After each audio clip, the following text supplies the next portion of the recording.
Buenas tardes, Doc. Tardes. Buenas tardes, ya. Sí, no, estamos entonces conectados con el grupo de infectología. Ya, bienvenidos entonces a esta, para mí, la última clase del año. Estoy muy feliz, no porque se acabe, sino porque va a empezar un nuevo año.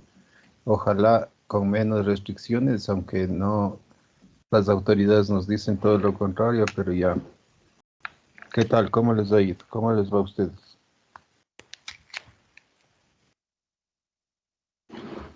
Bien, nomás, Bien, Doc, Doc, ahí. aquí preparándonos algunos foráneos ya para ir a nuestros ranchos, con la esperanza de ver bien a la familia, así todo al ajo, Doc.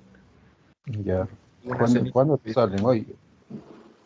Hoy, Doc, ya mañana ya no, ya es vacación. Ah, ya salieron, ya.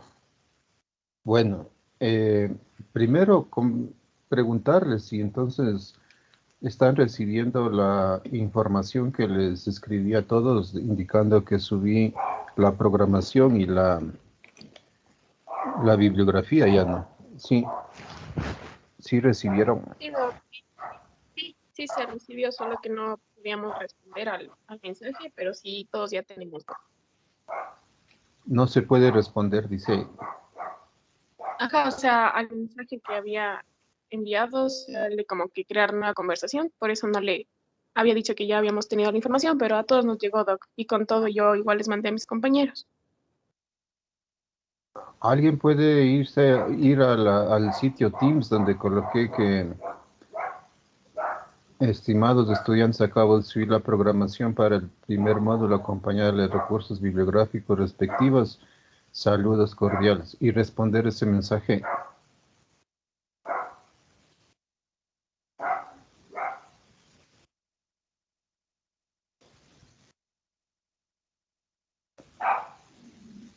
Pueden ir al sitio Teams. Alguien de ustedes me puede ayudar. A ver, vamos a interactuar. ¿Alguien puede compartir la pantalla, abrir el sitio Teams y responder el mensaje? Ahí está. ¿Quién respondió? Yo soy Israel. Dice, buenas tardes, doctor. Sí, Ahí no sé está, si ha podido. respondido. Ya, entonces sí les llega, ¿no? Cuando ponemos infectología, no hay que, dice, hay que crear algún chat, ¿no? Ahí mismo dice responder. Entonces también pueden hacer un mensaje o me gustaría que me indiquen entonces de aquí en adelante cuando yo envíe que alguien que me conteste. Sí, sí estamos, Ya, señores. Doc. Ya, entonces yo también me voy. Hasta luego. Ya. Eh, Les voy a compartir la pantalla entonces en este sitio del Teams. Aquí está infectología y creé este archivo que está aquí y aquí dice programación de infectología. Entonces, he completado el primer módulo, creo totalmente, sí, y hasta el segundo que dice presentación de problemas clínicos por grupos, según una rúbrica de evaluación que les explicaremos en la próxima clase. Y tengo hasta guía de la práctica. Sí se ve, ¿no? Sí se está mirando. Sí, Doc. Guía de práctica Sí, clínica Doc. tuberculosis, Ministerio de Salud Pública 2018. Ya, entonces estamos bastante atrasados porque yo quería hablar más bien sobre un poco de introducción para esta lógica de ¿cómo es? Clínica para la toma de decisiones. Y en este caso infectología para la toma de decisiones. ¿Y qué es eso? También les indicamos y les pusimos que se bajen este programa informático de entrenamiento Cabeza 7 y que les abrí también, creo, ¿no? Sí, me acuerdo. Sí, Doc, sí nos estaba indicando. Ya, entonces yo esta partecita voy a hablar la próxima clase, conjuntamente con el resto ya de temas que ustedes ven aquí. Entonces, Eh, aquí la programación, entonces, y ustedes ven aquí que dice paciente febril y fiebre de origen desconocido. Y aquí al lado dice capítulos 7 y 9 de la infectología de Harrison. Entonces, me permití también ya enviarles mi regalo de Navidad. Mi regalo de Navidad, entonces, es el libro de Harrison, que aquí ustedes lo tienen, la infectología del Harrison. Y aquí está. Sí, todos están siguiendo. Sí, doc. Sí, doc. Sí, doc. Aquí está. Es un librito de la de infectología. Y de ahí yo he tomado algunos capítulos. Y el otro es este que dice tratamiento, el libro de tratamiento de enfermedades infecciosas, Organización Panamericana de la Salud, 2019. ¿Ya? Entonces, ustedes tienen aquí cuál es la propuesta de la Organización Panamericana, Organización Mundial de la Salud, sobre enfermedades infecciosas. Y seguro están todas las que vamos a ver aquí en este curso. Entonces quisiera que me conversen ahora ustedes qué leyeron sobre fiebre y fiebre de origen desconocido. ¿Qué les gustaría que yo les explique o que yo les, como dicen, profesor explicador? O sea, ¿qué, qué parte no se entendió para yo explicar un poquito? Doc, yo tenía una pregunta acerca de la diferencia entre fiebre e hipertermia, en la cual decía que la diferencia radicaba en el cambio en el hipotálamo que se da, pero no entendí de qué manera se realiza este cambio. Entonces esa era mi pregunta, Doc.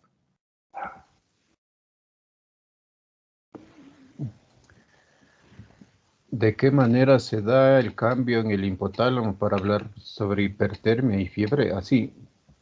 Ajá, Doc, es que hablaba que esa era la diferencia, que en la fiebre se da un cambio en el hipotálamo de la temperatura, en cambio en la hipertermia no. Jordi Alexei, ahí está. Bienvenido, Jordi. Ahí uno tiene un poquito más de entusiasmo, no se siente así como enjaulado, ¿no? Está atrás de una pantalla y ver información más. Gracias. Y la diferencia entre fiebre e hipertermia en términos de la fisiopatología, fundamentalmente ya. No se entendió esa parte. ¿Alguien más que le gustaría que yo sea el profesor explicador de alguna cosa que ustedes estudiaron y que vienen aquí a compartir conmigo, a discutir conmigo? Doc, yo tenía dos preguntas. La una con respecto a, en fiebre de origen desconocido, la tenía como tres parámetros, que era lo de 38.3, la temperatura, más de 3 semanas persistente la misma temperatura y después de que una semana en investigación. Pero después la subclasifica en clásica, en nosocomial y neutropénica y asociada al VIH. Lo que no me quedó claro o no entendí muy bien es en la nosocomial y en la neutropénica hace referencia a que un criterio más es que debe ser 3 días de investigación, incluyendo al menos 2 días de incubación de cultivos. O sea, se refiere a que en esos días de la investigación se hace la extracción de sangre y se mandan los cultivos, esos 2 días de incubación, o eso no me quedó tan claro. Y Ya. otra pregunta, siempre he escuchado sobre enfermedades misceláneas, pero no sé a qué se refiere con enfermedades misceláneas o al término de misceláneas en infectología que he Misceláneas. escuchado. Ajá. Ya, misceláneas. Como causas de fiebre de origen desconocido, sí. Sí, doc. Ya, chévere. Entonces, ¿cuáles son los criterios para entender esto de qué es la fiebre de origen desconocido, incluyendo esto de nosocomial o 3 días de hospitalización? Bien. ¿Algo más que les gustaría que yo explique? Que les gustaría que entender un poco más de lo que ustedes leyeron.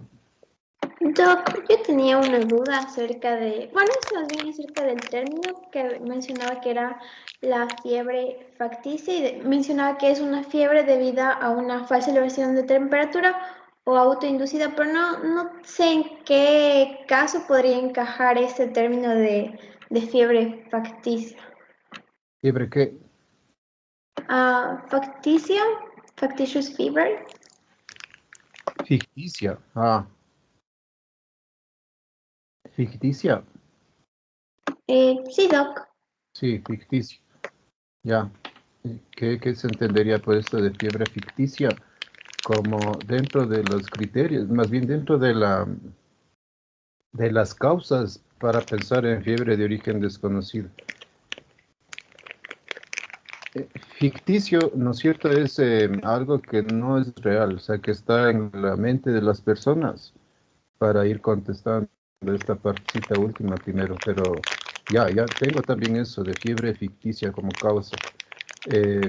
O sea, los criterios para clasificar, cómo entender esto de fiebre de origen desconocido. ¿Qué más? ¿Qué más les gustaría discutir aquí en esta sesión sincrónica?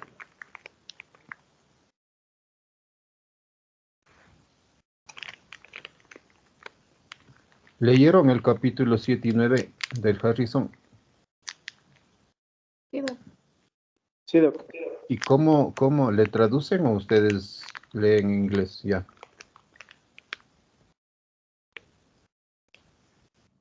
Yo sí le A traduzco. mitad.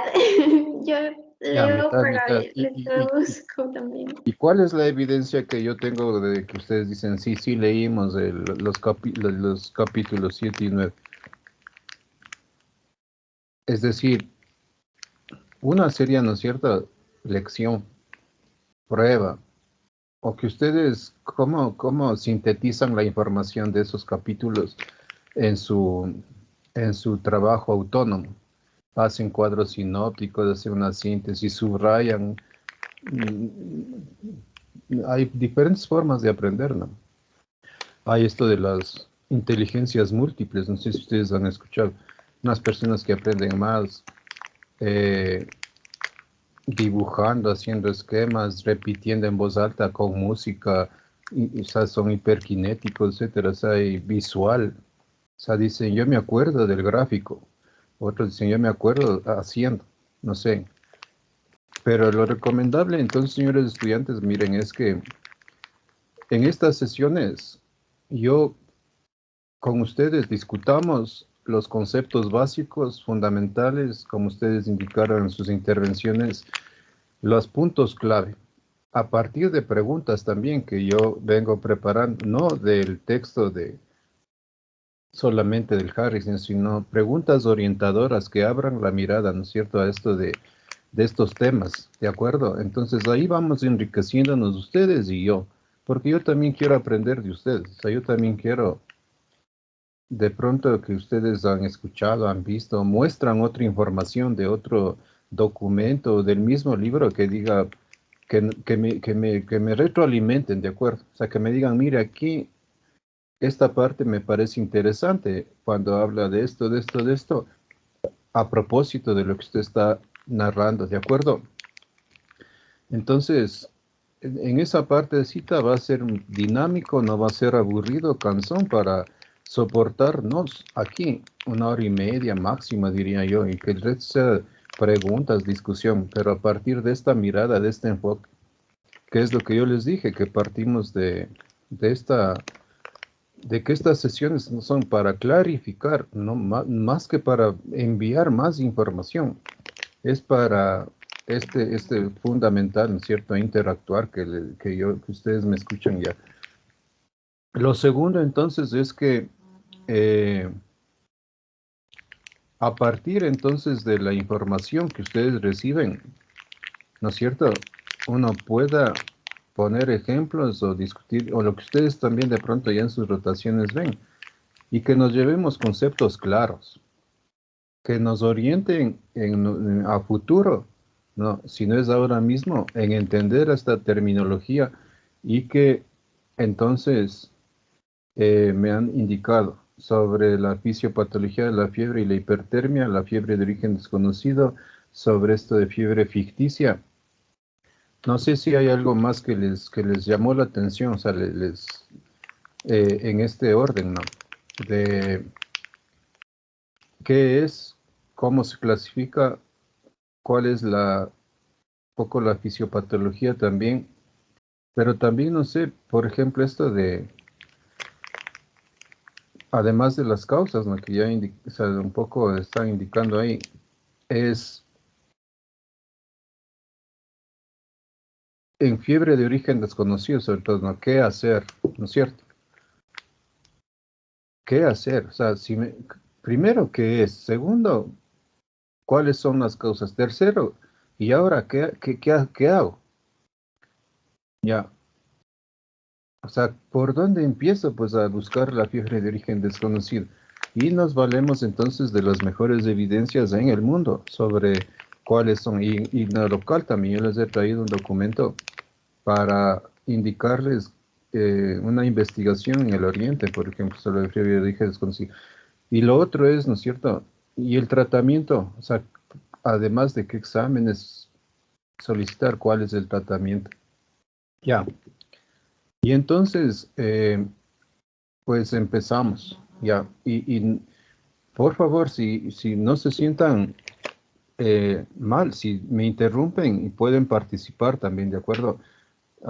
En esta narrativa que yo voy a hacer entonces aquí sobre eh, fiebre y fiebre de origen desconocido.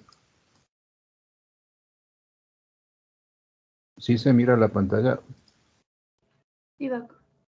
Ya. Sí, Doc. Entonces, les habíamos indicado, ¿no? Que esta cátedra se crea con la expectativa de que complemente lo que en medicina tropical, por ejemplo, en los diferentes temas debemos abordar y que esta sea una secuencia, si ustedes quieren, de esa materia de medicina tropical. Entonces, es la infectología, ¿ya? Y en la medida, ¿no es cierto?, en la perspectiva de que las enfermedades infecciosas, ¿no es cierto?, generalmente traen como un argumento clínico, ¿no es cierto?, la fiebre. Yo he colocado entonces esto para la discusión con ustedes de paciente febril, ¿sí? ¿Cómo abordar es una persona con fiebre?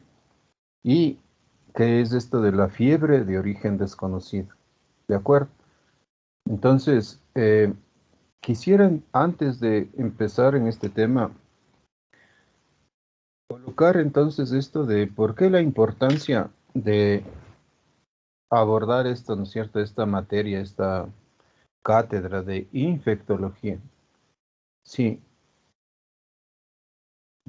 desde la perspectiva entonces de la Organización Mundial de la Salud, de la Organización Panamericana de la Salud, desde nuestro Ministerio de Salud Pública, desde la ciencia en general, sabemos que en el mundo entonces hay una prevalencia en cuanto a enfermar y morir de agentes patógenos que producen infecciones, sean virus, parásitos, hongos, ¿no es cierto?, bacterias. Y eh, de acuerdo a estadísticas, entonces causan, dependiendo de los patógenos, entonces miles y millones de casos en el año y muertes. Y se conoce también esta terminología en términos de decir son enfermedades transmisibles, que puede o no tener diferentes formas de transmisión. Arriba a la derecha, ustedes ven, yo he colocado aquí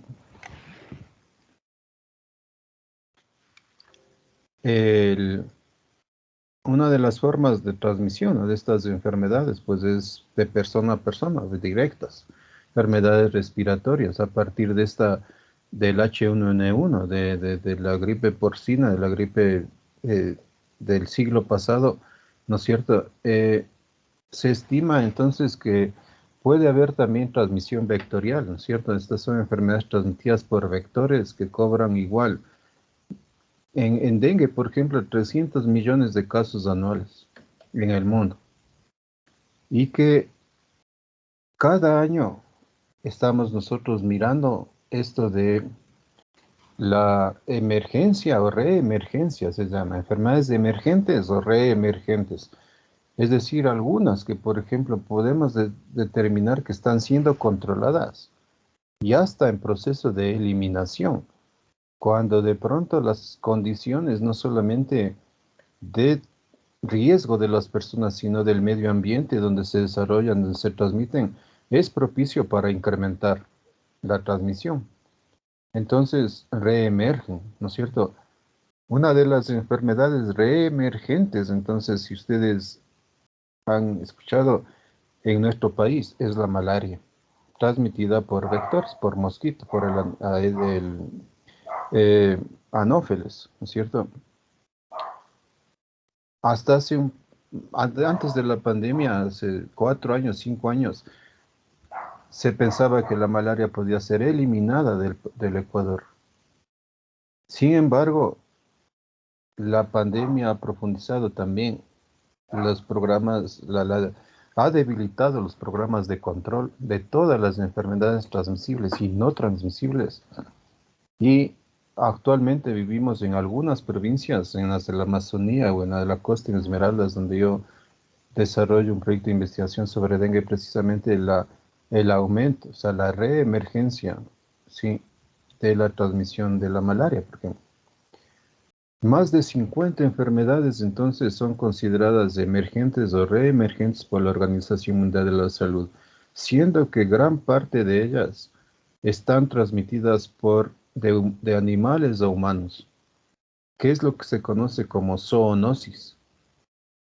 Cuando un patógeno como el que estamos viviendo, el coronavirus, el SARS-CoV-2, ¿no es cierto? Según la teoría más aceptada, que es transmisión de murciélagos que albergan los coronavirus hacia el pangolín en Wuhan y del pangolín al humano.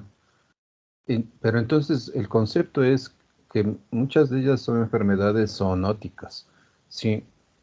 Por la presencia o por la irrupción del hombre, ¿no es cierto?, en la floresta o en el medio ambiente natural, donde puede haber esta transmisión entre animales, ¿ya? Entonces, otra es transmitida, como se ve acá arriba, por ingesta de alimentos, ¿ya? Y tenemos ahí muchos ejemplos, ¿no? O sea, enfermedades diarreicas como la Escherichia coli, la fascioliasis,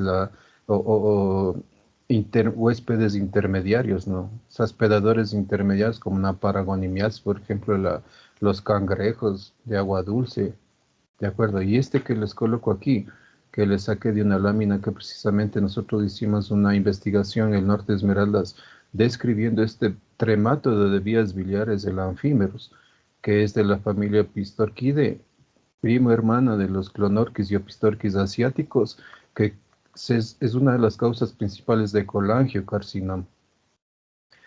Entonces, la importancia que reviste esto, ¿no es cierto?, en términos de salud pública es muy relevante en el mundo. Y en nuestro país, ¿no es cierto?, todavía tenemos esta dualidad, si ustedes quieren, entre las enfermedades no transmisibles crónico-degenerativas, como por ejemplo son la hipertensión, la diabetes, el cáncer, etcétera, como principales causas de enfermedad y muerte, accidentes de tránsito, es decir, la modernidad, ¿no? O sea, el estrés, las enfermedades de salud mental, pero coexisten todavía con enfermedades infectocontagiosas transmisibles, por ejemplo, la neumonía, las diarreas, ya. O sea, no es que la transición, si ustedes quieren, de país en vías de desarrollo a país desarrollado hace que desaparezcan estas. En nuestro caso, hay una corriente que yo me adhiero, es coexistencia, ya, entre enfermedades crónico-degenerativas y con enfermedades todavía del atraso, de la pobreza. ¿Y por qué la Organización Mundial de la Salud también las cataloga como enfermedades olvidadas o negligenciadas? Porque precisamente hay varios factores. Por ejemplo, uno de ellos es que algunas no producen muertes. Ya, ejemplo, la leishmaniasis cutánea. Ya, es una úlcera crónica de la piel salvo la mucocutánea en el oriente, que puede complicarse, que además, ¿no es cierto?, de presentarse en zonas apartadas, etcétera, no causa mortalidad. Segundo, la industria farmacéutica no tiene mucho interés por la distribución o la venta o el descubrimiento de nuevos medicamentos. No es rentable, digamos así, ¿no es cierto? Los gobiernos ya invierten poco en la salud. En nuestro caso, deberíamos tener un porcentaje del Producto Interno Bruto, decimos, asignado a salud, ya no solamente a curar enfermos, sino a salud en general del 6%. Y el presupuesto del Estado no llega ni al 3% para salud, ya. Entonces, otro problema, ¿no es cierto?, si ustedes colocan en este marco, es el uso inadecuado, indebido, irracional de, por ejemplo, antibióticos para enfermedades bacterianas, que genera resistencia y que algunos investigadores y epidemiólogos en el mundo ya están hablando de que la siguiente pandemia no será por un patógeno, sino por estos mismos que están circulando, bacterias, por ejemplo, multidrogoresistentes. No sé si ustedes han escuchado ya la multidrogoresistencia en el caso de la tuberculosis. Y es grave, ¿no? Porque las cepas multidrogoresistentes se transmiten, entonces se difunden, ¿de acuerdo? Y entonces es en este contexto, en este panorama que yo he querido colocar eh, las por temas, ¿no es cierto? Y ejemplos en cada uno para la discusión con ustedes. Y como todas ellas, ¿no es cierto? Una enfermedad infecciosa por su fisiopatología precisamente, ¿no es cierto? Eh, produce fiebre, ¿sí o no? Pero antes de eso, me estoy acordando ahorita que estoy hablando en términos de epidemiológicos, de eliminación, estas cosas, y no sé si alguien me aclara qué es eliminación y qué es erradicación.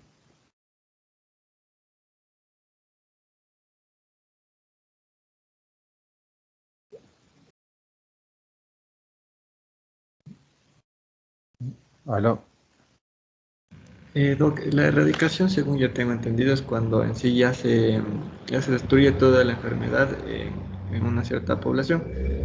En cambio, la otra, ¿cuál era? Dijo, eliminación, dijo, ¿no? Sí, Esto, eliminación y...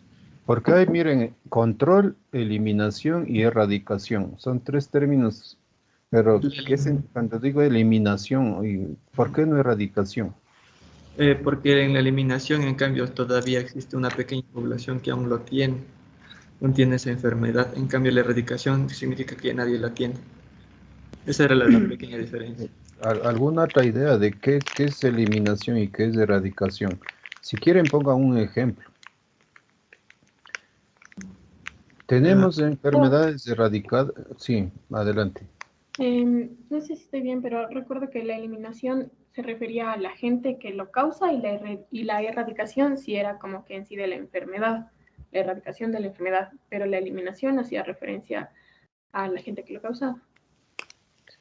por Ya, ejemplo, sí, siga.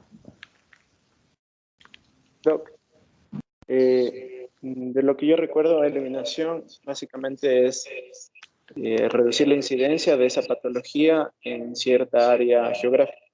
En cambio, erradicación es igual, pero este es a nivel mundial. Por ejemplo, me viene a mi mente la viruela, sería un ejemplo de erradicación. Y creo que el sarampión a nivel de Ecuador sería una eliminación, porque en otros países sí aún hay casos de sarampión. Creo yo de lo que recuerdo que es así. Ya, gracias.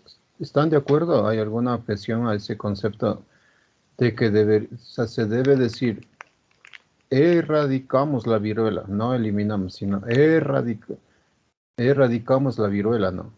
Está, estamos luchando por erradicar el sarampión. Em, ya, pero lo otro es eliminamos que era el sarampión de nuestro país. O sí, no, así fue. Sí. Si están de acuerdo todos, sarampión eliminado del Ecuador. ¿Sí están de acuerdo?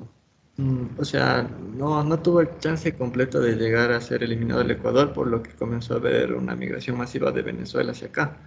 Pero en sí lo iban a tomar así como uno de los países donde ya era eliminado el sarampión. Tenía entendido eso. Ya, una enfermedad es eliminada de un país, de una región, etcétera, cuando no se presentan casos autóctonos. Sin embargo, la transmisión en otras latitudes persiste. Otro ejemplo, no sé si ustedes escucharon en medicina tropical, deben haber escuchado. El Ecuador eliminó la oncocercosis, que es la segunda causa de ceguera en el mundo. La oncocercosis, esta filariasis de la oncocerca volvulus, que se van las microfilarias al ojo, etcétera, está eliminada del Ecuador, está eliminada de Colombia, pero no está erradicada en el mundo, porque los países del África subsahariana mantienen sus focos de transmisión de acuerdo. Elimino en un país, en una región geográfica, el número, la enfermedad y el agente causal ya no se transmite. ¿De acuerdo? Erradico cuando en el mundo ya no se presentan ni enfermos, ni el agente causal está circulando, está eliminado. Ya, sí se me entendió. Este es el SARS-CoV-2, ¿no? Ya, este es el original, no es la variante Omicron que está circulando ahora. Esta es pandemia, ¿no es cierto? Porque una pandemia se entiende cuando hay casos notificados y transmisión autóctona en los países de las regiones, ya en todo el mundo. Pandemia. Pueden producir epidemias cuando se hacen endémicos, es decir, cuando en todos los meses del año encontramos casos, ¿no es cierto? Pero hay épocas en que aumenta la gripe, por ejemplo, ya cualquiera de estos rinovirus, etcétera, es endémica. O sea, y cuando aumenta el número de casos a los esperados, es una epidemia, ya. Pero lo que se espera, por ejemplo, con el SARS-CoV-2 es que se haga endémico. Es decir, o sea, ya es muy, o sea, es difícil, sumamente difícil eliminarlo del Ecuador. Y casi imposible, dice ya la ciencia, que lo vayamos a erradicar por las mutaciones, etc. Esperamos que se haga endémico, es decir, que permanezca como una gripe que cada año nos da y que cada año las vacunas puedan irse modificando de acuerdo a las cepas o a las variantes, perdón, anteriores circulantes, ¿de acuerdo? Y yo puedo controlar una enfermedad o un patógeno manteniendo o sea, el tratamiento de las personas, la búsqueda activa, etcétera, y que ni haya epidemias, sí, en nuestros países, y yo puedo controlar la enfermedad. Control hay en todas las enfermedades, o sea, se espera que haya control de todos estos patógenos para no producir brotes epidémicos, ¿cierto? Que como en el caso de hoy mismo, la Omicron está produciendo en Europa, por ejemplo, ya es la sexta o sea, la sexta ola, y se está sobreponiendo a la Delta. Y eso está haciendo que los servicios de salud nuevamente se vean presionados y puedan colapsar, y es grave, ¿no? A pesar de que, dice la literatura y la evidencia que está mostrando ya en Sudáfrica, en Europa, etcétera, que si bien puede producir síntomas leves, como un resfriado, entonces también ponernos en ese plano, ¿no? O sea, de que piensen como patógenos, ya. Que usted aparece en la naturaleza y quiere permanecer, pues no quiere desaparecer, no quiere morir, ya. Y pensando como patógenos, entonces diríamos, yo no voy a matar a esos humanos que me están dando chance de reproducirme, porque si les mato, como el MERS, ya, o el ébola, ¿han escuchado? En África es muy agresivo, le mata a al hospedero y desaparece el mismo virus, ¿ya? Entonces es como ¿no es cierto? O sea, los patógenos también dicen, quiero mantenerme, y para mantenerme quiero mantenerte vivo, ¿no? O sea, e incluso voy a pasar así como desapercibido. Esa es la teoría, no sé si ustedes han leído últimamente de dónde nació el Omicron, la variante, y buscarle a ese individuo cero. Dicen ahora sería sacarse la lotería porque entenderíamos cómo se desarrolló, qué condiciones tuvo para mutar, ¿no es cierto? Y va a ser sumamente imposible, dice, o sea, difícil, muy difícil. ¿Dónde surgió? ¿Cuáles fueron una de las teorías dicen que es en pacientes inmunodeprimidos del África, pacientes con SIDA, que un paciente que estuvo inmunodeprimido sin tratamiento y que estuvo durante largo tiempo conviviendo el coronavirus con él, ya, y adaptándose, readaptándose y mutando, y después, pum, salió Omicron, ya. Entonces es bastante complejo, ¿no?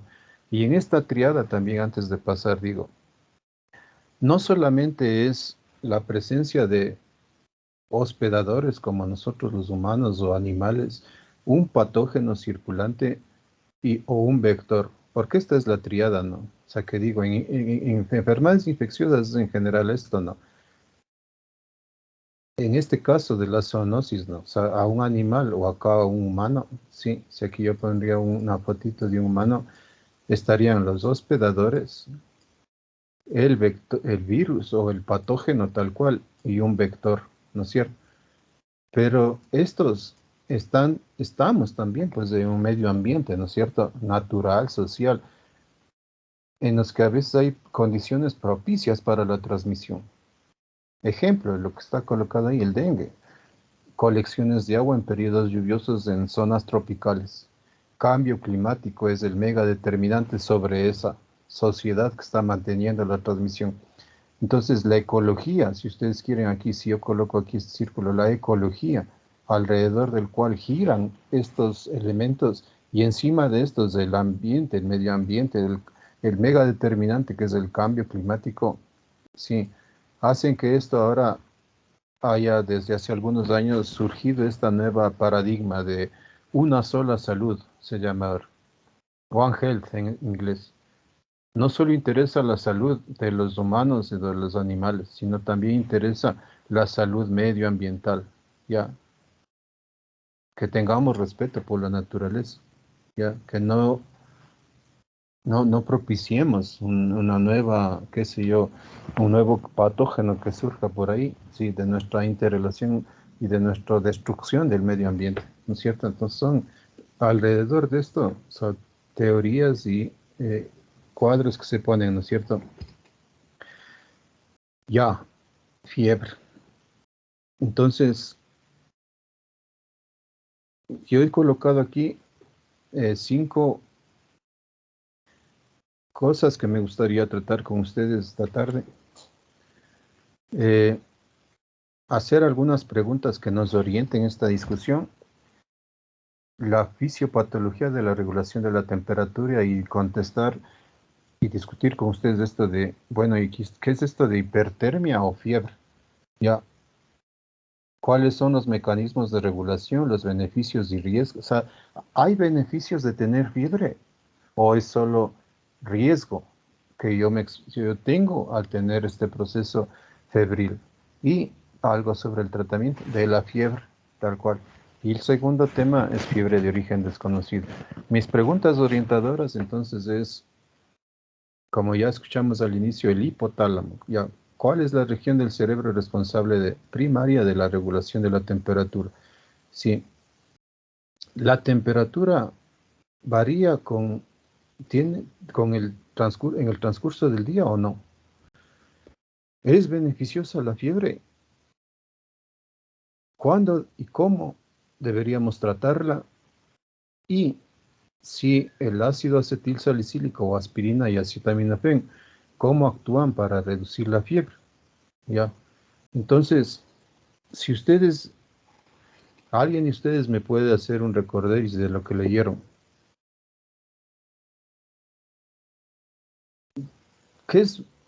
¿Cuál es la temperatura normal?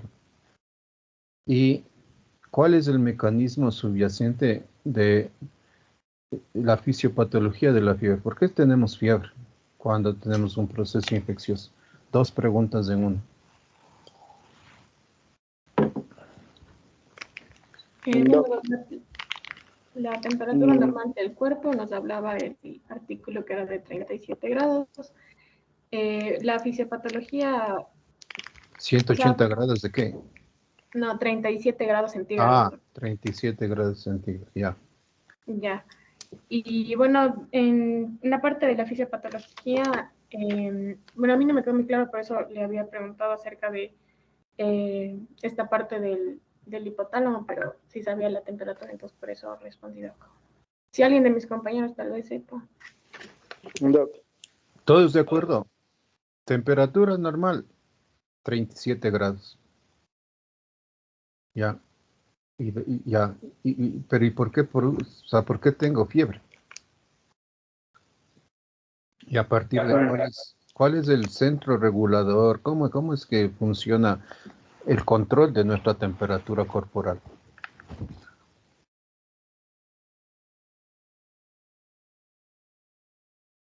Adelante.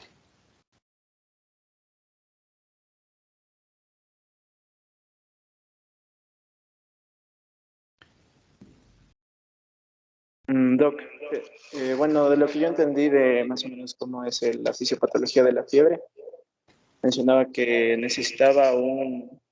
inicialmente necesitaba un estimulador, que en este caso son los pirógenos, y un ejemplo de los pirógenos son proteínas o endotoxinas de bacterias, de virus o de otros microorganismos. Entonces, al haber estos, ya sea para alguna infección cutánea o una infección visceral, estos deben ser reconocidos. Al ser reconocidos, pues se liberan ciertos componentes que se van a ir por la parte vascular hacia el centro regulador, que en este caso va a ser el hipotálamo. El hipotálamo básicamente va a recibir todas esas señales de los agentes pirógenos, con lo cual activa otros mecanismos. En este caso, el mecanismo principal de la fiebre, dado por el hipotálamo, va a ser la activación de la prostaglandina. Al activarse las prostaglandinas, que en este caso son la diana terapéutica para la fiebre, es decir, uso de antipiréticos con los AINES por lo general. Entonces, la producción de las prostaglandinas dadas por el hipotálamo van a generar ya el efecto de la fiebre como tal. Básicamente decía también el texto que activaba a eventos vasoconstrictores para guardar toda la energía térmica y por lo tanto ascender de manera interna como externa la temperatura corporal. Y también mencionaba sobre otros mecanismos que el cuerpo lo puede hacer, por ejemplo, la fricción o cuando tenemos escalofríos, básicamente temblamos y ese temblor genera igualmente energía térmica y por lo tanto elevación de la temperatura corporal. Ya, gracias en resumen, ¿no es cierto? Vamos a dar algunos datitos nomás ahí, ¿no es cierto? De que sí, o sea, la fiebre es una respuesta, ¿no es cierto? A mediadores químicos e inflamatorios fundamentalmente, ¿ya? Y que están localizados entonces cerca al quiasma óptico, ¿no es cierto? Este control de este centro termorregulador, ¿ya? Y que la respuesta entonces a la fiebre es la producción, sobre todo de esos mediadores inflamatorios, ¿no es cierto? Estos cuatro, interleucina 1, 6, interfactor de necrosis tumoral, alfa y la IFN, ¿qué es?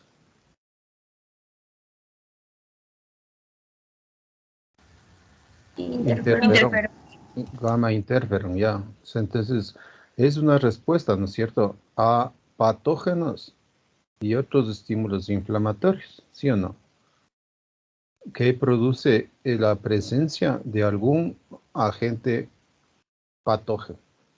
Y que esto entonces genera una respuesta a través de la fosfolipasa 2, la ciclooxigenasa y la producción de prostaglandina E2, ¿no es cierto? Sí, que ese es el objetivo terapéutico hacia el cual va dirigido, ¿no es cierto? Disminuir la producción de prostaglandina de cualquier antitérmico o antifebril. Entonces, todos hemos tenido alguna vez fiebre, ¿no? Y cuando tenemos fiebre, pues hay vasodilatación. El organismo trata de eliminar, ¿no es cierto? De ayudar en esta respuesta, ¿no es cierto? De temblor, o sea, de disminuir, de hacer un control, diría yo así, ya de esto de hay fiebre, ¿no es cierto? O sea, tengo un proceso febril, pero entonces es 37,5 dicen, grados centígrados, una temperatura normal, ya. Pero aquí diríamos entonces el otro concepto. Solo es presencia de patógenos y riesgo tener fiebre, por ejemplo, riesgo de convulsionar en los niños. ¿O hay algún beneficio de tener fiebre?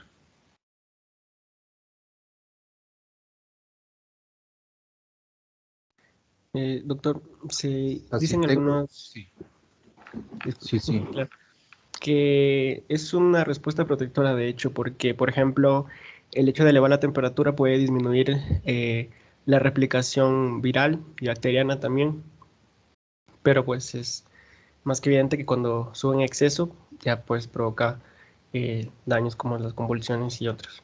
ya. Primero, ¿no es cierto? Es un anuncio de que algo está pasando, ¿sí o no? Un signo de alarma podría ser, ¿no es cierto?, del inicio de una infección. ¿De acuerdo? Segundo, como indicas, si hay un aumento de la temperatura, algunas bacterias, virus, parásitos, hongos se van a ver en conflicto de estar no en un medio adecuado como es 37 grados, sino más expuestos a su destrucción, ¿sí o no? Y tercero es que con la fiebre, ¿no es cierto? Aumenta en realidad, ¿no es cierto?, la presencia de nuestras primeras líneas de defensa, macrófagos, neutrófilos y luego nuestra segunda, ¿no es cierto?, de la respuesta inmune celular mediada por precisamente linfocitos, C, etcétera, ¿no es cierto? ¿Sí o no?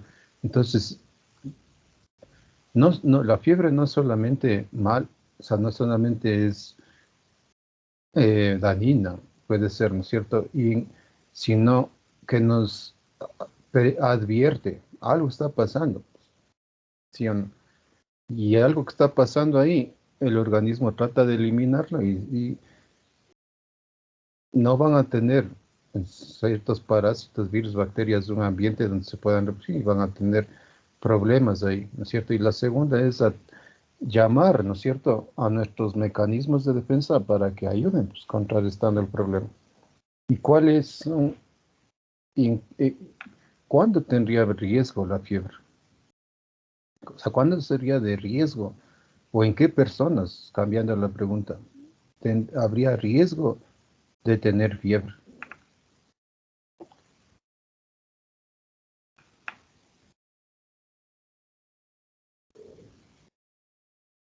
Con la fiebre, ¿qué pasa? ¿Cuáles son las otras respuestas que se vienen concomitantes cuando yo tengo fiebre? No hay una taquicardia, o sea, no hay un aumento de la frecuencia respiratoria, de la frecuencia cardíaca.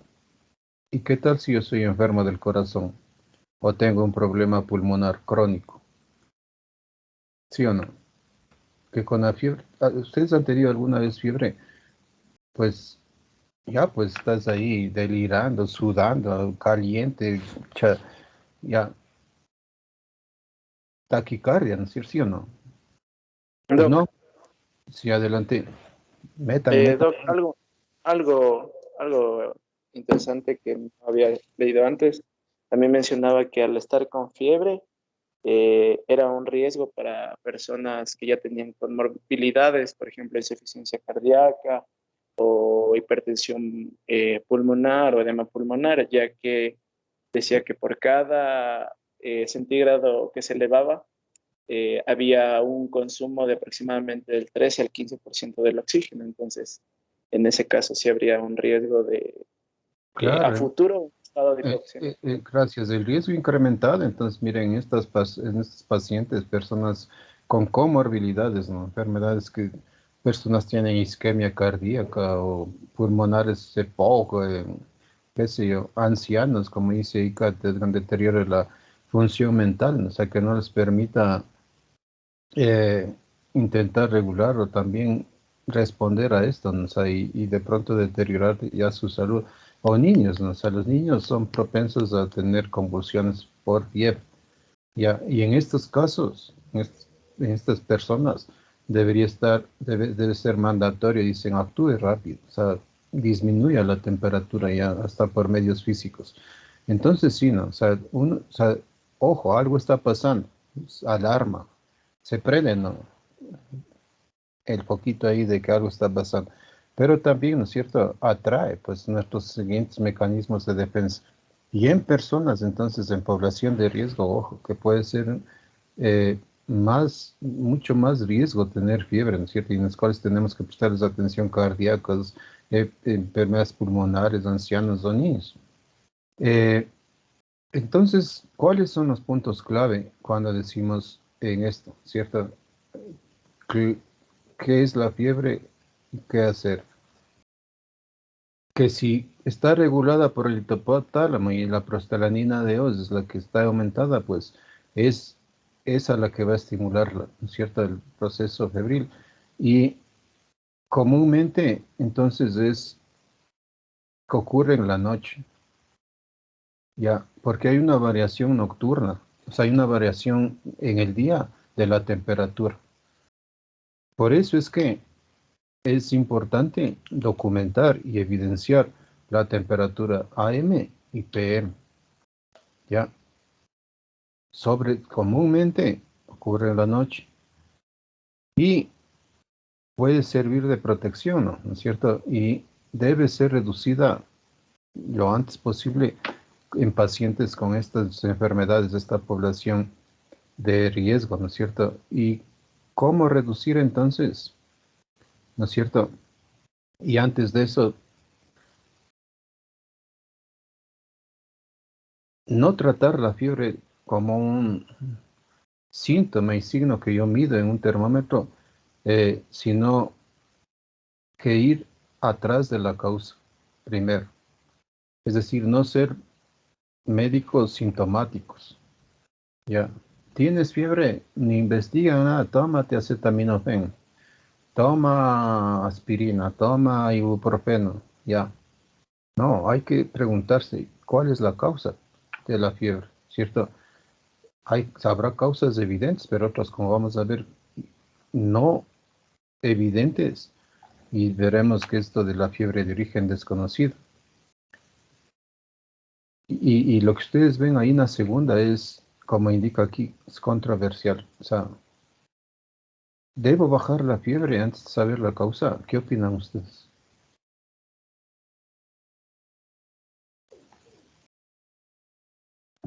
No, Doc, no se tiene que realizar eso porque en el caso de que sea algo bacteriano, se va a enmascarar y nos va a dificultar lo que es el diagnóstico.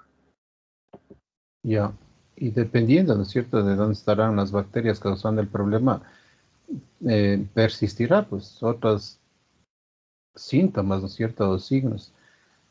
No sé si ustedes han escuchado también esto, ¿no? Póngale compresas frías, póngale hielo, o sea, para que le baje la fiebre. Como hay vasoconstricción, aumenta. Usted podría usar eso siempre y cuando esté dando tratamiento farmacológico. Lo recomendable en cuanto a medios físicos es compresas tibias para que haya mayor vasodilatación y pues pueda disminuir este proceso febril. Y en los que sí se debe tratar La literatura recomienda en estos pacientes de riesgo, de alto riesgo con comorbilidades y siempre y cuando, insistimos, haya un abordaje desde la causa, ¿no es cierto?, de la fiebre y no solo el síntoma que tienen las personas. Y entonces ahí tenemos varios, ¿no? O sea, tenemos la famosa aspirina, el ácido acetil salicílico. ¿En quiénes no se debería dar aspirina?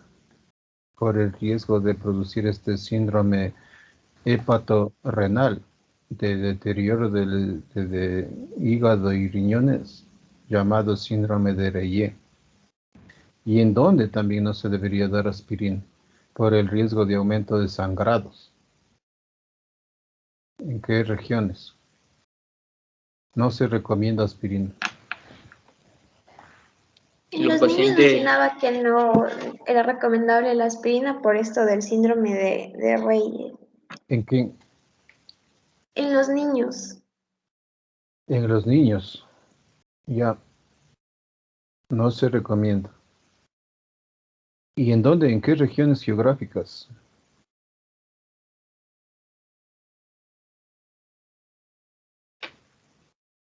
Tal vez, doctor, en zonas tropicales por el riesgo de pacientes que tengan dengue y que pueda exacerbar todavía la hemorragia.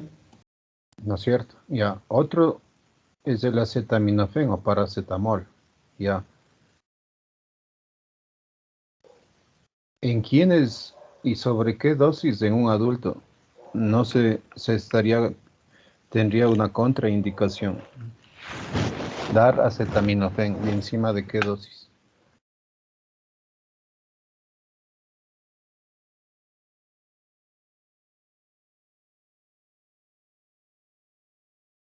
¿Cuánto darían de paracetamol o acetaminofén en caso de usar para un adulto? 4 miligramos, porque pasando perdón, 4 gramos, porque pasando eso ya es dosis tóxica. Hepatotóxico, ¿no? Personas que tienen hepatopatías, ojo con eso. Y hasta 1 gramo cada 6 horas. Ya, dicen de 500 a 1 gramo cada 6 horas. O sea, 4 veces en el día.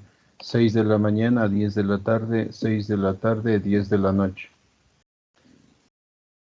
Es un esquema, ¿no? O sea, un esquema que uno debe cumplir y dicen hasta que haya solucionado el problema infeccioso.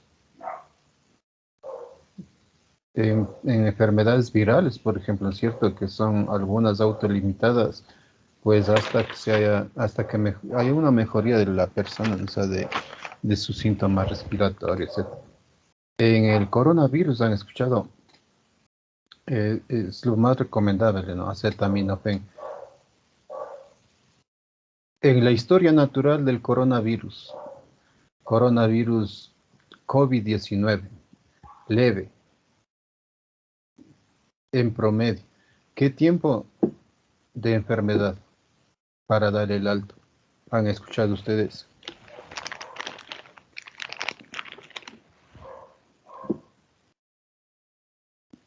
¿Cuánto dura el coronavirus? La COVID-19. Leve. Moderada y grave ya van al hospital y ahí se quedan semanas. Pero la leve, ¿cuánto No dura? son 15 días, Doc. Menos, la mitad, 7 días promedio.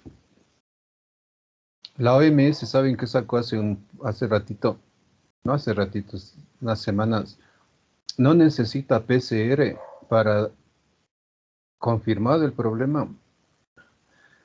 Si 7 días después de la confirmación y del inicio de los síntomas no hay una mejoría, hay buena aislamiento, etcétera, etcétera, y ya no hay fiebre, ese paciente puede ser dado de alta. 7 días, ya no es 14.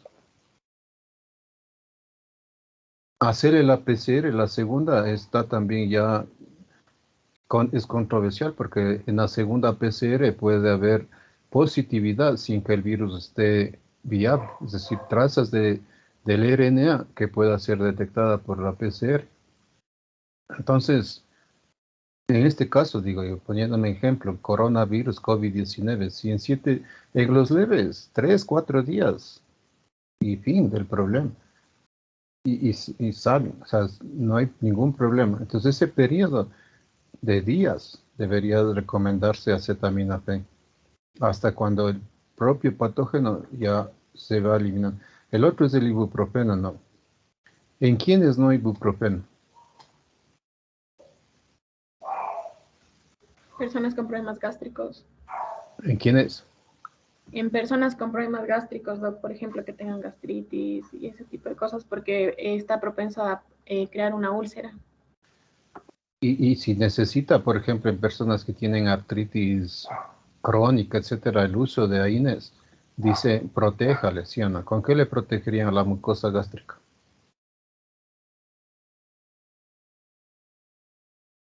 Con los inhibidores de Tal vez las con bombas. omeprazol. Inhibidores de la bomba, ¿no? El lansoprazol, omeprazol, este tipo de acuerdo. En cardiópatas también el ibuprofeno, o sea, el riesgo está también asociado a isquemias e infartos también del ibuprofeno. Entonces yo tenía otra donde ponía eso, pero se ha ido a otra presentación. 600 y 400 miligramos, ¿no? El ibuprofeno, cada 8. Ya. El ácido acetil salicílico, los antiinflamatorios no esteroidales y el acetaminofén que reducen la producción de prostaglandina 2, que es el principio, son las preferidas para reducir la fiebre y necesitan la administración en un esquema regular. Aquí está. Niños no. Aquí está. Y produce esquema. Ya. Doc, Sí, perdone adelante. que le moleste. Quería realizarle una pregunta acerca de lo que habíamos visto de esta parte de los elementos fríos. Bueno, es que yo había leído que en el caso de hipertermia, que es por eso, o sea, aconsejable como que diagnosticarlo, ahí sí tiene que utilizarse hielo, pero en el caso de fiebre no, se tienen que usar, como usted dijo, lo que son los paños tibios, y esto tenía que ver con la regulación del hipotálamo. Entonces, esa era mi pregunta desde el inicio, pero tal vez no pude explicarla bien, pero eso es lo que no entendía, o sea, ¿por qué? ¿Qué tiene que ver eso? O sea, el hecho de que sea tibio con la regulación del hipotálamo. Ya. Sí. Eh, Me reservaba el número y la pregunta y la respuesta. El número, digo, de ¿cuál en grados centígrados? ¿Encima de cuánto yo debería considerar fiebre y el tiempo transcurrido de la fiebre para hacer fiebre de origen desconocido? Veo ya eso. Y en este igual tengo aquí algunas preguntas. Quiero hablar sobre cómo definir fiebre de origen desconocido. ¿Qué es esto de, o sea, recomienda ahora este termómetro de mercurio o no? Causas, la importancia de la historia clínica, estudios de laboratorio, principales, tratamiento y el pronóstico. Y en esto entonces, ¿cuáles son los criterios para definir fiebre de origen desconocido? ¿Cuáles son las enfermedades más comunes asociadas a esta fiebre de origen desconocido? ¿Qué pruebas diagnósticas básicas se deberían ordenar en en este problema? Esto que se llama la ley del Willie Sutton, no sé si ustedes ya han escuchado, y cómo entender esto de la medicina.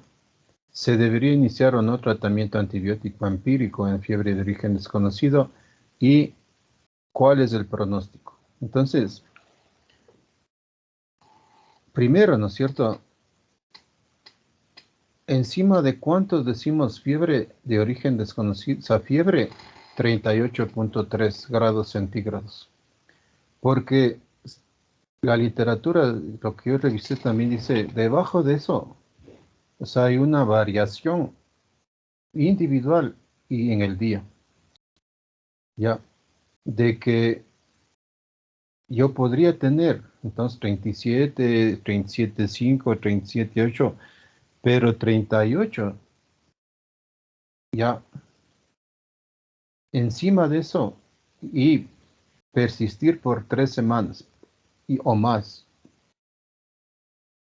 ¿Por qué 3 semanas o más? Por este principio de eliminar o excluir enfermedades autolimitadas, especialmente virales. No sé si ustedes recuerdan, en el semestre pasado en medicina tropical, yo les decía El dengue, por ejemplo. La definición de un problema de dengue, de este arbovirus, es muy poco probable que una persona con más de 14 días de fiebre sea dengue. En dengue, por ejemplo, la literatura demuestra que la fiebre no dura más de 7 días.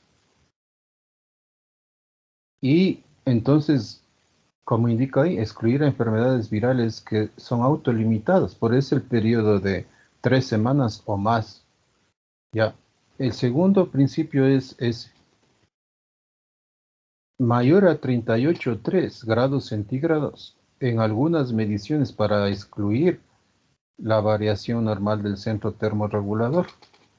Y la tercera es no tener un diagnóstico luego de las pruebas de rutina en 3 días o más de estar hospitalizado, que es de pronto lo que se refiere el texto del Harrison, de esto de nosocomial.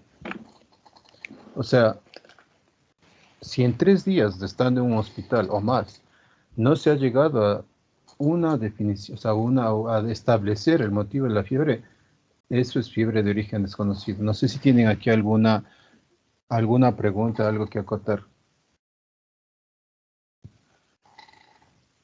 No, me dan un minutito.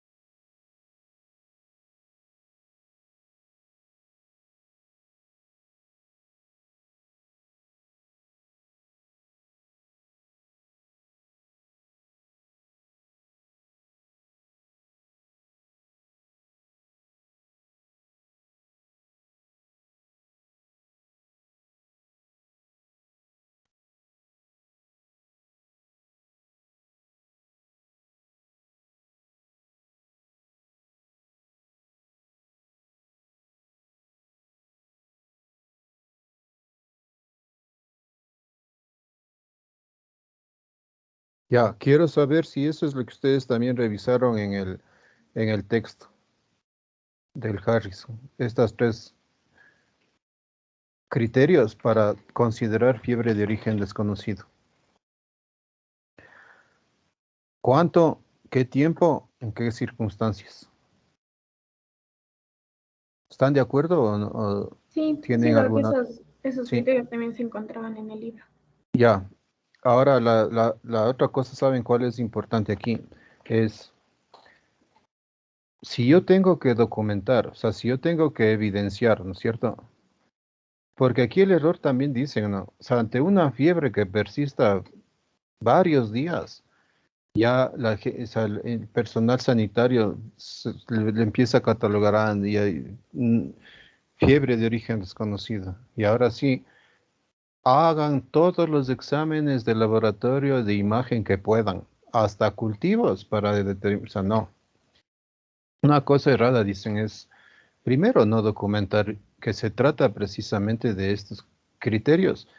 Y desde esto, o sea, y ahora, ¿cómo mido? Y varias mediciones, no una. ¿Esto es correcto o no? ¿O tiene que ser axilar? Y ahora han visto, ¿no? En esto de la pandemia, ustedes han salido a centros comerciales, a sitios donde le toman la temperatura, chuta, ni siquiera en la frente, sino en el antebrazo, en la mano. Algunos le ponen ahí esa pistola y le dicen, ni ven el número. Yo he ido a centros comerciales, o sea, todo el mundo va y pone ahí el antebrazo. Yo pongo la cabeza y la gente me queda bien, pero otros ponen el brazo y le sale 31, 32. Una vez vi 28, digo, "Pucha, este está muerto, pues. ¿Eso es correcto o cómo? ¿Cómo han medido? O sea, ¿qué utilizarían para documentar temperatura? Bueno, Doc, el libro nos hablaba un poco de que ya la medición en la axila ya no se la debe utilizar y recomendaba lo que era la medición en la membrana timpánica. ¿La medición qué? De la temperatura en la membrana timpánica. Esa era la que se estaba recomendando. Y con termómetro digital, ¿sí o no? Ajá. Sí, doc. Y en el oído, aquí. ¿Han visto ustedes en los hospitales hacer eso? No hay ninguno. Ninguno. Yo sí vi, le cuento, en el Metropolitano. Ma- Fue o sea, acompañé a un amigo, ni familiar, y sí, le internaron todo. Y antes de las enfermeras en el pase de visita, no, pistolita al oído, cosa que él se no, no, en serio, al oído, aquí dentro, sería la medición de documentar. Ya, 30, más de 38, 38, varias mediciones, más de 3 semanas o 3 días de hospitalizado, fiebre de origen desconocido. Doc, Adelante. Doc, ahí me surgió una duda. Con respecto a las 3 semanas, o sea, ¿se refiere a que la fiebre sea intermitente tanto en la mañana como en la tarde o que sea intermitente en el horario, por ejemplo, por las mañanas, cierta hora y así eventualmente todos los días por esas 3 semanas? O independientemente. Intermitente, yo entendería que unas veces tiene y otras veces no tiene fiebre. La documentación que aquí en la definición te indica es, ustedes han escuchado, han visto o han hecho incluso la curva térmica, la curva de temperatura en los hospitales. Se ve cuando hay pacientes de estos que tienen ahí en la mañana y en la tarde y sale una curva térmica. El patrón, dicen ahora, ya es también muy controversial de que si la temperatura es bifásica o en el caso de la malaria, por ejemplo, no sé si han escuchado, no, hoy tengo fiebre, mañana no, otro día sí y así. Ah, tienes fiebre, o sea, cuaternaria o fiebre terciana, etcétera, es malaria. No, eso se ve muy raro en las zonas endémicas, por ejemplo. Pero durante 3 semanas o más debe persistir la fiebre y que las mediciones indican por el ritmo que puede variar durante el día, se tome en cuenta especialmente, o sea, nunca falte la medición en la tarde, noche. No sé si respondí la pregunta. Sí, Doc, gracias. Ya. Em, ¿Cuáles son las principales causas de fiebre de origen desconocido, doctores?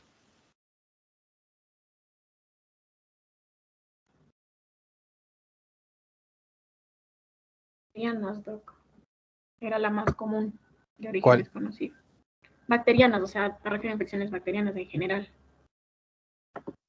Y al decir bacteriana, estás diciendo que, porque puede ser virales también, puede ser parasitarias o micóticas. ¿Y esas se engloban en qué? En que En causas infecciosas. en caso de que En causas infecciosas. infecciosas, o sea, la materia, pues, la materia, infectología. La primera en menores de 65 años. La principal causa, hay tres, dicen, las tres grandes causas principales de fiebre de origen desconocido y hay otras menores como causas de fiebre de origen desconocido. La principal es procesos infecciosos. ¿Cuál es la otra gran importante causa de fiebre? Neoplasias, doc. Ya, sobre todo, ¿no es cierto?, en personas mayores de 65 o adultos mayores. Cáncer. Ahí está un foco cancerígeno en el pulmón derecho, ¿sí o no? Arriba pueden ser bacterianas, virales, micóticas, etcétera, ya vamos a ver. Y la otra principal causa de fiebre de origen desconocido.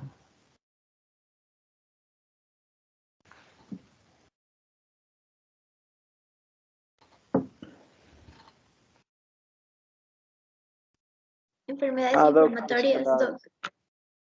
Enfermedades inflamatorias. ¿Han escuchado del lupus eritematoso sistémico? ¿Han visto? Esas se engloban en cuál? Y otras enfermedades autoinmunes. Esas son las Big 3, dicen, las grandes causas de fiebre de origen desconocido y que hay que ir atrás de esas.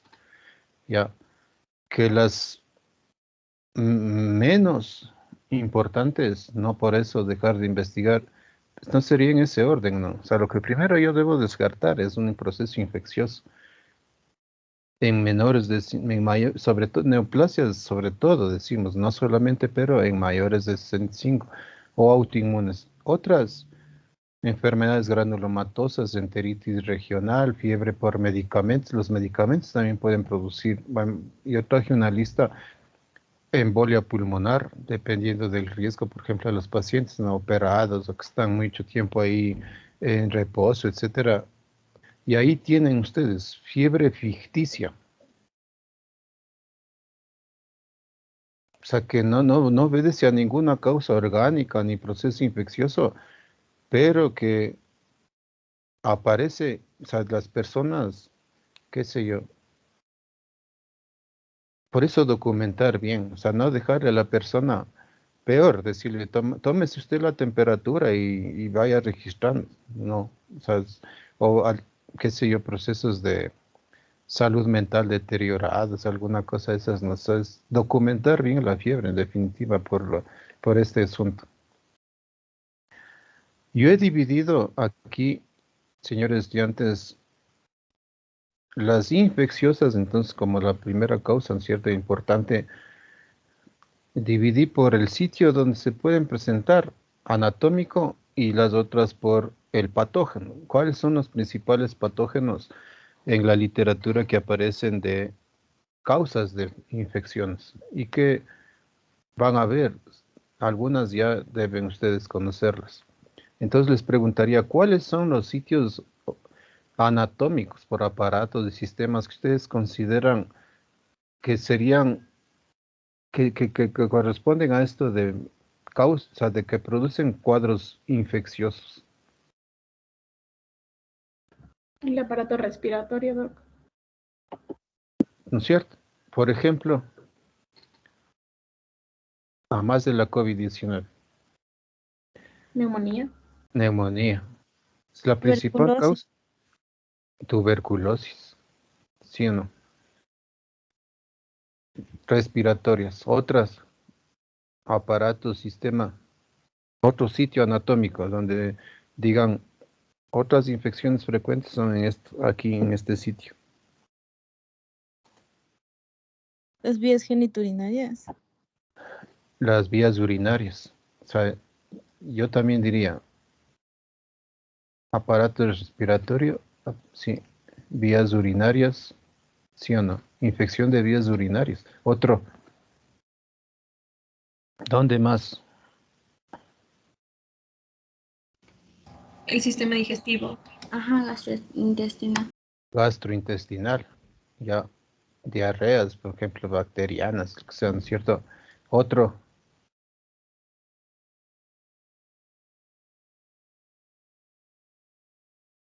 Por la piel mismo, Doc.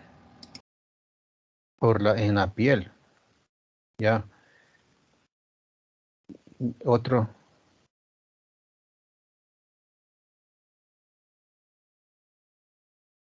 ¿qué opinan de las vías biliares? ¿Son frecuentes? Y otro órgano que no han visto la programación, no han revisado. No sé si ustedes sabieron, Doc, en el corazón, ¿qué proceso infeccioso en el corazón que es causa Endocarditis. Endocarditis. la endocarditis bacteriana, su aguda, dicen, ¿no? Esa lista que ustedes ven ahí, dice, es lo que uno más debería tener en mente para empezar su investigación. Abscesos abdominales, abscesos, o sea, colecciones, ya. Porque si yo tengo un proceso infeccioso intestinal agudo, ¿no es cierto? Con diarrea, con sangre, etcétera, o dolor, es ya pues ya localizado, ¿no? Ya puedo ya puedo investigar, decir ahí en en el intestino, en el estómago, donde sea, está desarrollándose el proceso infeccioso. Y yo ya le localizo. Ojo, o sea, estas epidemias de origen desconocido es cuando tú no tienes, o sea, no te orienta a la clínica. Es decir, no tienes dolor abdominal, no tienes, o sea, en las infecciones de vías urinarias, ¿no? Ese cuadro típico ahí de polaquiuria, disuria, urgencia, dolor hipogástrico, no, o sea, no hay eso, porque si hay eso, es fácil, pues, IBU. O sea, ojo, estas son como ocultas, como que no tienes la sintomatología florida que te diga dónde está localizado el proceso infeccioso. Ya, si es en la piel, ¿no es cierto? Uno rápidamente, pues diría, ¿no? Un absceso cutáneo, una leishmaniasis, qué sé yo, pero esas no dan fiebre generalmente, la leishmaniasis, digo, los abscesos sí, ¿no? Pero ya si tienes un absceso por mala vacunación, ya les vacunaron mal, produce un absceso del deltoides, ya está localizado, ya sabes que es por eso la fiebre, ¿no? O sea, estas es abscesos, y dentro de estos abscesos, ojo, con el absceso biógeno y amebiano hepático, que insisto, no tienes ni dolor en el hipocondrio, ni, qué sé yo, ni ictericia, que te diga, ojo, ahí está, investiga el hígado. No hay. Osteomielitis, ya, de vértebras, mandilos, sinusoides. Endocarditis bacteriana subaguda. Que en la investigación, claro, ¿no? O sea, ustedes han visto, ¿sabieron ya este tema de endocarditis en algún lado o no? Que en la piel produce qué? O sea, no solo no en la piel, sino en las uñas o en las zonas distales de los dedos. Trombos, y los trombos se manifiestan ¿cómo? las manchas de Hannibal. Con petequias. Ya vamos a ver, esto de las manifestaciones cutaneas es súper clave que uno aprenda en el examen físico a mirar, o sea, como indica también el texto. Infecciones de vías biliares, puede no haber dolor, insistimos, o del tracto urinario puede no haber síntomas característicos y tuberculosis miliar.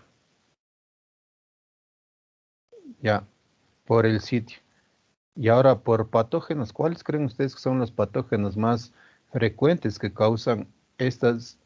pueden causar estas infecciones que también están en nuestro medio?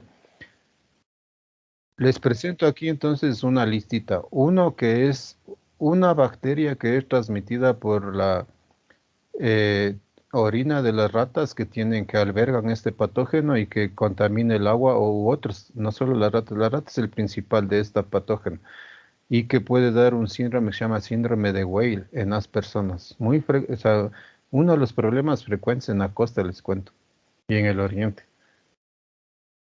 Es en forma de espiroqueta, como de Es la leptospirosis, taladro. ¿no? Leptospira. Ya, la leptospirosis. La leptospirosis.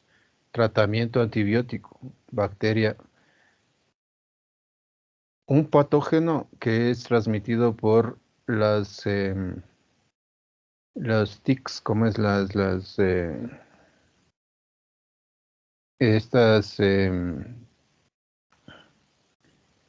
más frecuente en Centroamérica, por ejemplo, en el norte de Estados Unidos, al sur también en Perú, Brasil. enfermedad de Lyme, Doc, que está causada por la borrelia. Las borreliosis. ¿Causada por qué? Por las garrapatas. Estas son garrapatas. Y puede producir el patógeno es Borrelia. No sé si ustedes lo han escuchado. Antibiótico. Un patógeno que es por contacto con animales o por comer queso no pasteurizado. Brucelosis. Aquí está, Brucela. Este es los virus del Epstein-Barr, más frecuentes, es decir, que causan un sinnúmero de problemas. Este es una bacteria que produce, por ejemplo, enfermedad pélvica inflamatoria en las mujeres, ¿no? O sea, y puede producir infertilidad. No es la gonorrea, la clamidia. Ya. Esta es hongos, histoplasmosis, ¿no es cierto? Por contacto con heces de gallinas o de murciélagos o cavernas. Un patógeno que es transmitido por mosquitos, bacteriano, que digo parasitario, que llamado el vector Anófeles.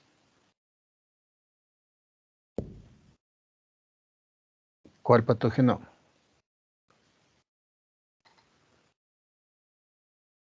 ¿Qué enfermedad tenemos nosotros en nuestros países tropicales? ¿Qué digo bacteriano? Parasitario, que transmite que se llama Anófeles. ¿Cuál es el patógeno? Malaria. El patógeno. Plasmodium. Plasmodium, diferentes tipos, ¿no es cierto? Que no se olviden, hay vivas, falciparum, malariae también ya, y es una zoonosis, es así. Ovale y malariae, vale, vivax y falciparum y malaria. Ya estoy hipoglicémico, disculpen. Un patógeno que es transmitido por el chinche besucón, llamado triatominio, y que puede darte una enfermedad cardíaca mortal. El Chagas. La enfermedad de Chagas. El Chagas. El patógeno se llama Trypanosoma cruzi. Trypanosoma cruzi. Espiroquetas como la leptospira, borrelia, que produce la enfermedad de brucelosis, que es exposición a ganado, queso no pasteurizado, rickettsiosis, clamidia, Epstein-Barr, citomegalovirus, micosis profunda, sobre todo, ojo, ¿no es cierto?, de exposición a cavernas, a heces de murciélagos, etcétera. Y las parasitarias, ustedes ya han visto malaria, toxoplasmosis, tripanosomiasis, ya.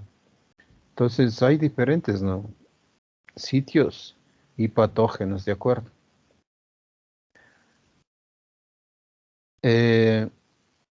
Voy a terminar entonces con esto. Lo clave en las infecciones que producen fiebre de origen desconocido es que estas son la causa más común de estas fiebres, o sea, las infecciosas, ¿ya? Que es importante la epidemiología, exposición no solo a animales, sino a, como ustedes ven, a comestibles, ¿no? La queso no pasteurizado, la neurosis cercosa, han escuchado, o animales, o a insectos, o a acampar en sitios así de exposición, ¿sí? A picaduras, viajes, tal cual como indica ahí. Es de gran ayuda esto, ¿sí? En esto de la historia. En el examen físico puede proveer datos claves, particularmente entonces la piel. O sea, examinar las manifestaciones cutáneas que puede tener la persona, las uñas y la auscultación cardíaca en el caso de endocarditis infecciosa. Ya. Abscesos abdominales, tuberculosis y micosis diseminadas como la histoplasmosis o la coccidioidomicosis, paracoccidioidomicosis pueden ser mortales.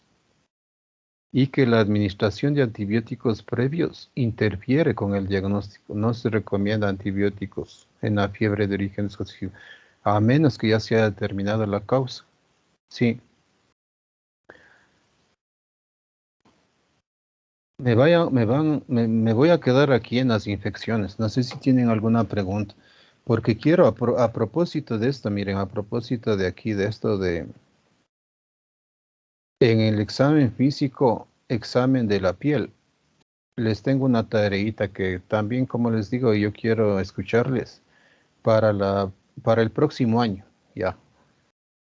¿Tienen alguna pregunta hasta aquí?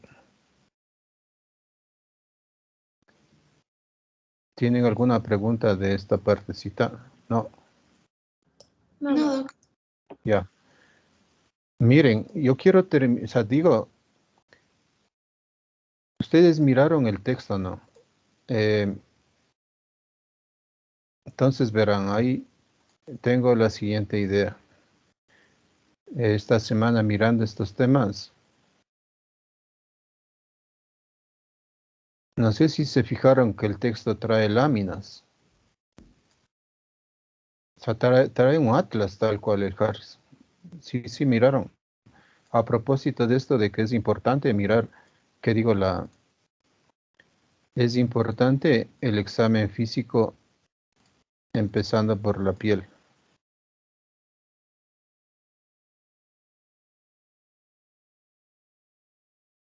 Sí, miraron este libro, entonces tiene un atlas.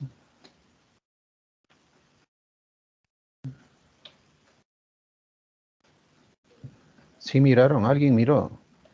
Estoy mostrándoles, ¿no? En el capítulo 10. Está aquí algunas enfermedades con sus manifestaciones cutáneas importantes, relevantes. Y aquí, antes de eso, un cuadro para cada enfermedad es esta parte. La etiología, la descripción, en resumen, factores epidemiológicos importantes a tomar en cuenta y síndrome clínico y ya. Y en cada una le dice, dirígete a tal capítulo y profundiza, pero antes de dirigirnos al capítulo, aquí están estas. A esto me refiero, la 10, sí. Atlas de rash, o sea, de manifestación cutánea asociada a fiebre. Y tienen aquí cada una. Y acá arriba, como digo, está la descripción, ya, de cada una de estas que están aquí. Son 45, si no me falla. Imágenes, aquí están. 47 imágenes, ya. Les consulto, ¿qué hacemos con ese atlas para que ustedes hagan un trabajo en grupos? Ya, les he puesto ahí. Yo tengo una idea, no sé si ustedes les consulto. A ver, ¿qué hacemos con ese atlas? El cuadro arriba de la descripción, etiología, síndrome, epidemiología, características clínicas.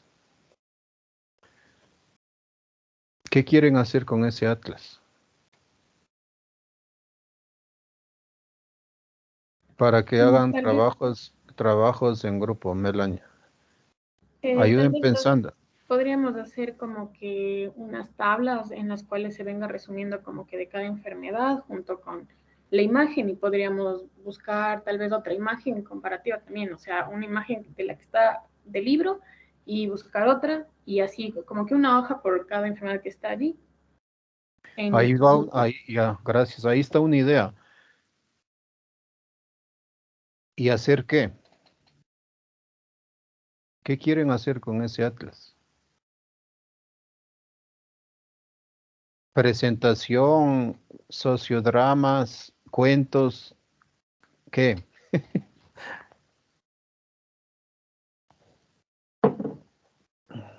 Jordi Alexei, ponga atención acá un poquito. ¿Qué quiere hacer con ese atlas, Jordi Doc, Alexei? podría ser analogías o histogramas. O sea, yo había visto que, por ejemplo, o sea, cuando se habla de infectología, yo había visto en Twitter más o menos que ponían 2 imágenes Ya. y como que ponían una frase, por ejemplo, ponían la imagen de la vaca y al lado el agente causal, algo así. Ya. Hay un infectólogo de Estados Unidos que hace así más o menos para que se les quede. Ya. ¿Alguna otra idea para ir terminando esta sesión?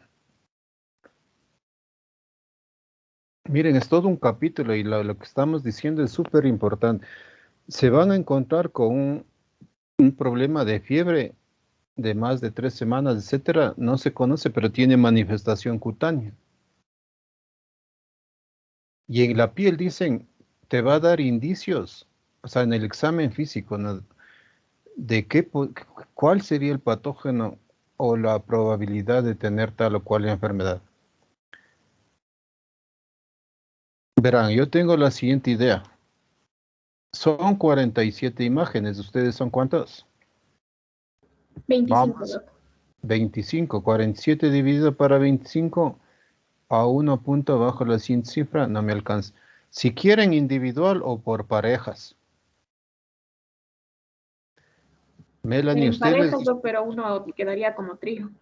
ya, ustedes les distribuyamos, Melanie, las 47 de este atlas, de estas 47 imágenes de las enfermedades que están ahí, para los 25 estudiantes.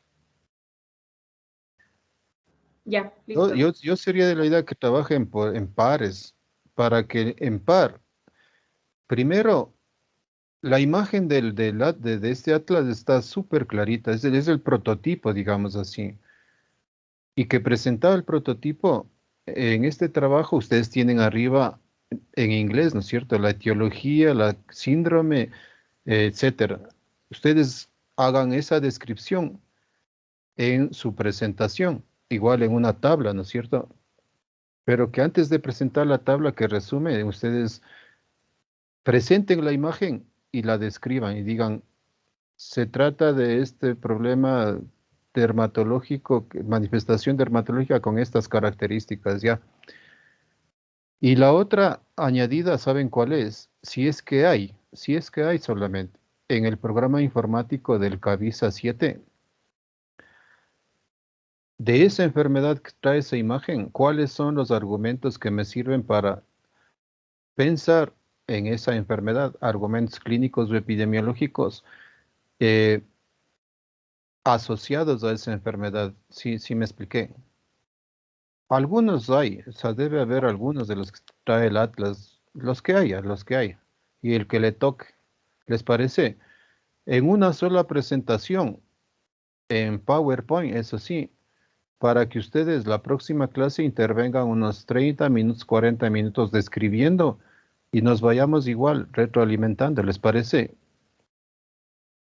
El otro dato que decía Melanie me parece importante, ¿saben cuál es?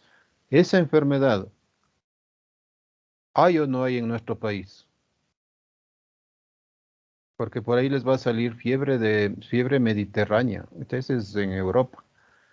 Sí, ese sería también el valor. Esta tenemos o no tenemos en nuestro país, sí o no, y simplemente se busca, ¿no? En la casuística nacional, ya. Esa sería la tarea, entonces, señores estudiantes, ¿les parece? Sí, Sí, Doc. sí les Sí, gusta. Pero, O sea, para mí va a ser muy útil para tener esta retroalimentación para la próxima clase. Entonces ustedes presentan este trabajito y luego sigo yo y seguimos con fiebre de origen desconocido, termino y luego sepsis y shock. Sepsis severa sobre todo voy a hablar. Ya, revisen esto de sepsis severa. Me despido entonces deseándoles a todos y cada uno de ustedes, a sus distinguidas familias, amigos, simpatizantes, unas felices fiestas. Que el próximo año ojalá nos podemos encontrar en algún momento. Nada, un abrazo fuerte y un gusto haber estado con ustedes este año. Nos vemos el siguiente. Muchas gracias, Doc. De igual manera, usted que tenga unas lindas fiestas en compañía de su familia. Y bueno, si es que se da la oportunidad el otro año, pues nos veremos y nos conoceremos presencialmente un poquito más. Gracias. Un abrazo a todos. Nos vemos el próximo año, jueves. Hasta luego. Gracias, Adiós. Doc. Hasta luego. Hasta luego, doctor.